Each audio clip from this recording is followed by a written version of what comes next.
ఇప్పటివరకు లోకబీసీ కేసులో విచారణకు ఉపయోగించినటువంటి కేటీఆర్ గారికి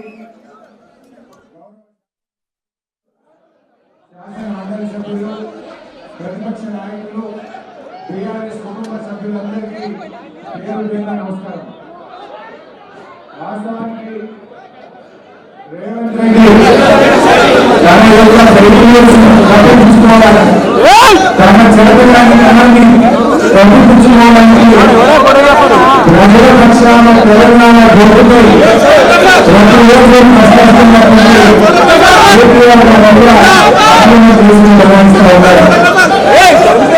రేవంత్ రెడ్డి 18,000 కేటీఆర్ మీద 14 కేసులు పడ్డారు. 18,000 పాలనలో నువ్వు ప్రజలకు ఇచ్చిన ఒక్క హామీ నీ ఛాన్స్ హామీలు అమలు చేయడానికి నిర్మూల కేసు పెట్టాల్సిన అవసరం ఉంది. నువ్వు మాట తగ్గించుకో, నిర్మూల కేసు పెట్టాల్సిన అవసరం ఉంది. దేవుడిలో ఒకటి మాట్లాడలేవు, అసలు నీలో చెప్పి మాట్లాడుతున్నావు.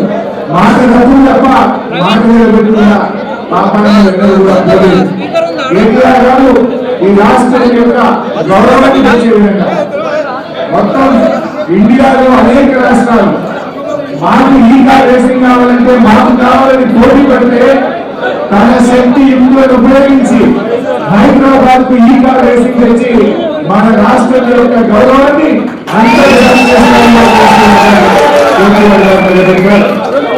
రేవంత్ రెడ్డి నువ్వు ఎవరు నిర్వహించబో అన్నా, ఎవరు ఏ రాష్ట్రం కూడా అందాల పోటీలు నిర్వహించబో అన్నారు. ఎవరు మాట్లాడుతున్నారు, ఎవరు మాట్లాడుతున్న అందాల పోటీలు రాష్ట్రానికి తెచ్చి ప్రపంచం ముందు రాష్ట్ర పరువు తీసిన రేవంత్ రెడ్డి. ఇవాళ ఈ దేశ పరువు, ఈ రాష్ట్ర పరువు మాట్లాడే రేవంత్ రెడ్డి. ఇలా అందరూ కావాలన్న ఈ కార్ రేసింగ్ పోటీలో మన రాష్ట్రానికి తెచ్చి మన గౌరవాన్ని తెచ్చింది కేసీఆర్ కేటీఆర్ గారు అయితే, ఎవరు వద్దన్నటువంటి అందాల పోటీలు నిర్వహించి ఈ రాష్ట్రాన్ని అప్రతిష్ట పాల్చేసిన చరిత్ర రేవంత్ రెడ్డి ప్రభుత్వం. ఇలా మీరు చూస్తున్నారు. ఎందుకు విషయంలో ఆల్రెడీ కేటీఆర్ గారు అన్ని విషయాలు చెప్పారు. కేవలం డైవర్షన్ పాలిటిక్స్. రేపేదో స్థానిక సంస్థల ఎన్నికలకు పోవాలి కనుక కేటీఆర్ గారిని ఇబ్బంది పెట్టు, బీఆర్ఎస్ కుటుంబ సభ్యులను, మా ఎమ్మెల్యేలను, మా కార్యకర్తలను, మా సోషల్ మీడియా యాక్టివిస్టుల మీద కేసులు పెట్టి ఆయన ఏదో అటెన్షన్ డైవర్షన్ చేద్దాం అనుకుంటున్నారు. కుల్లా మరి రాష్ట్ర ప్రభుత్వ ఖజానా నుంచి ఆ కంపెనీ అకౌంట్ లోకే పోయింది.